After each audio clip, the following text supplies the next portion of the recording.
Thank you, Senator. Chair recognizes Senator Atkinson. Thank you, Mr. President. In an effort to demonstrate that Senate Democrats can in fact vote no, I move the minority report be substituted for the committee report on House Bill 2227. Senator Atkinson has moved that the minority report be substituted for the committee report on House Bill 2227. To your motion. Mr. President, we have before us a very clear delineation of political philosophy regarding this issue. House Bill 2227A very simply states that centralized land use planning is the way to go. The minority report, on the other hand, says that we shall trust local decision makers to set policy that is best for the people that they represent. It is a very clear moment in time, a very touchstone for this Senate to make the decision between centralized land use planning and all of the lobby and all of the power that is behind that and everyone else. Inside of the minority report, you will see the ability to actually trust, as is named, Jefferson County. Those of us that sat through all of the measures on this particular issue will know that Jefferson County followed a very clear timeline. They did everything to the letter of the law. They participated with local communities. They participated with activists and lobby groups. And when they got to the end result, an elitist activist agency said they didn't like the result, so they changed the result. As I spoke yesterday, it was an embarrassment. And so what this bill does, this is House Bill 2227, the minority report, actually says that we as policymakers, we as the task force, we as the blue ribbon panel, we as the people who are elected to represent people, not lobbying organizations, we say as the state policy that we will trust local policy makers. If you read in the summary of the majority report, it says, the passage of this bill will establish the authority for the Department of Land Conservation and Development to refine destination resort policy without legislation. And that is what should be troubling to you, regardless if you're a Democrat or a Republican, whether or not you're urban or rural here. By voting against the minority report, what you are saying is that you are going to give up the authority that the people of Oregon gave you to represent them and give it to an unelected activist agency. You are going to give away the ability for you to set policy and give it to the agency. You are saying that your local people that you represent, their opinions do not matter as much as the centralized land use planning system.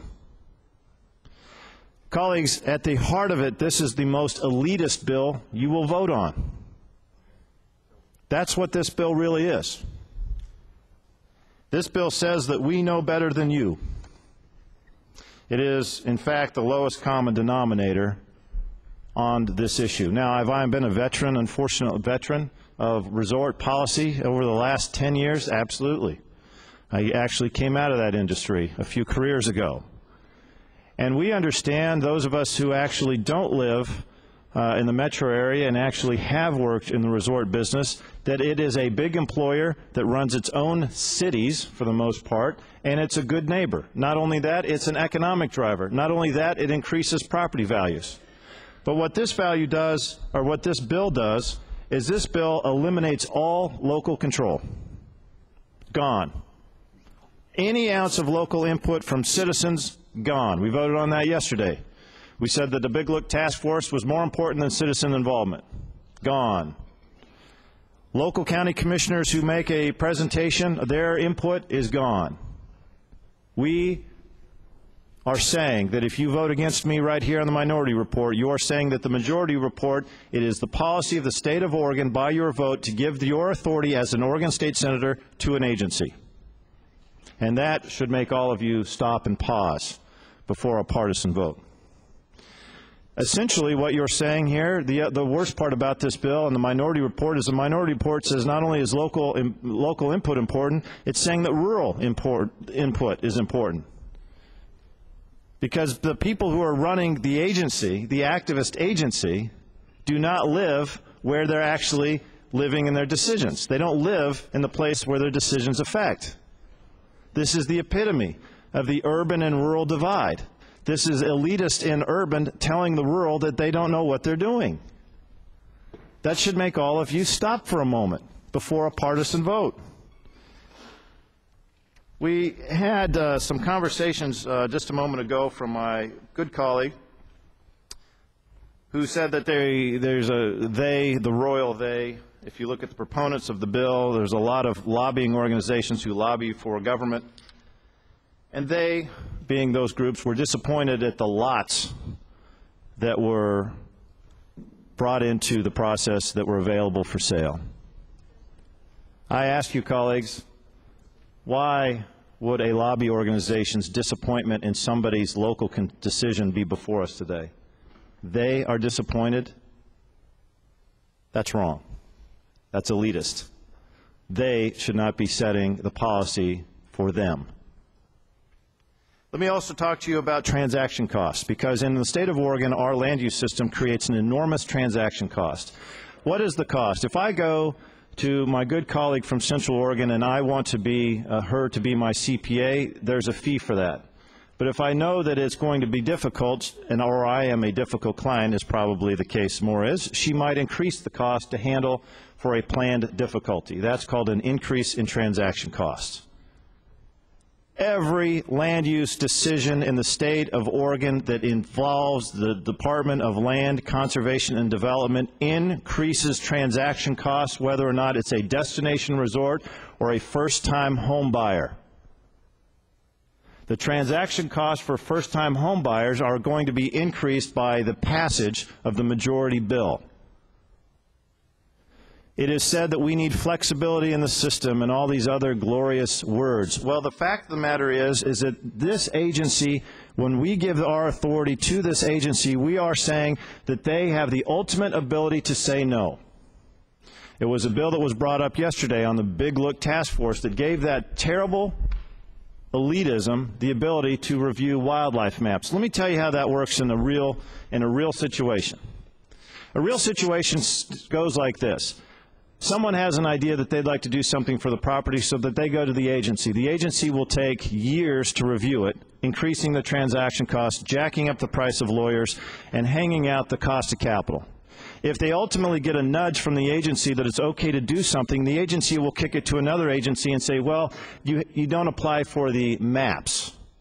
What maps? Well, it depends on what mood of what agency, of what bureaucrat you get to figure out what maps, wildlife overlay maps you have. And whether or not the maps were either created by scientists or if they were created by politicians, which they were in 1982. Everybody agrees the maps are bad, but this does not. And House Bill 2227A, the majority report, will not fix the maps. It will only give this activist agency the ability to mess with people, increase transaction costs based on phony maps. If you think that flexibility is going to happen as a result of your yes vote, you're sorely mistaken, or you've never had an experience with these people. It is hide the ball, kick the ball down the road, but that only costs the taxpayer money, that only costs the investor money, that only increase transaction costs, that only make it more difficult for first-time home buyers. Colleagues, this is perhaps the keystone vote that you will make to either say, yes, we believe in centralized land use planning, we believe in the urban elite telling the rural what they can and cannot do, or you are going to say, by voting and joining me on the minority report, that it is more important for us to change the policy, not to give our authority away, for us as the Oregon State Senate to uphold local decisions and to work with locals. It is very cut and dry. It is very black and white. This is your choice. All of us that campaigned on closing the urban-rural divide, I give you the minority report, and you have a chance to do that. All of you who said you believe in local control, I give you the minority report. Here is your vote to do that. All of you who believe that land use planning needs to get streamlined and fixed and actually work in rural Oregon as much as it works in the Pearl District, I give you the minority report. This is a key touchstone event, this minority report. I would urge a yes vote.